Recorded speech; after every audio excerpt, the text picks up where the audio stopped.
Lis contis des mans verdis, idee e tesch di Roberta Masetti. Il noglar, l'arbul che accompagnava la vita e la morte. Quando un al morive, fur de parte di chiase, ammettevi un strad di ramas di noglar. Così, quando la casse e la save la chiase da spode vegle, aveva di passare per ore dal Bersham, in che smur le anime var svute il viati per un buon viaggio, e non sa restonare in daur a chiase su. Perché chest alle il poder che si codeve calvessi noglar, o benché di vergi e sera la parte tra una dimensione e che altre, ma podeve anche aiutare il passaggio in diverse fasi di vita, come in questi altri casi, quando una fantate a si maridava, il fornimento, componuto di blancherie pagliette e picchiase, tutti e su, cusite e ricamate a mano, al vigneve mettuto una casse di len chiamate archie. La archie, chiamate suntunchiar, era pronte per arrivare lì de chiesa dal Novic, e che si faceva di solito la ioibe di sere, dove disprime de domenie de snoccis. Prima che la archie e passasse fuori dal portone di chiesa, la fantate e buttava sul chiaro une piccole cose, fatte di ramaccius di noglar, tanti auguri di buone fortune tal passaggio, da sta di fantate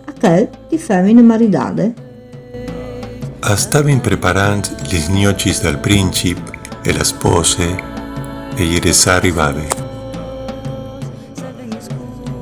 Mandi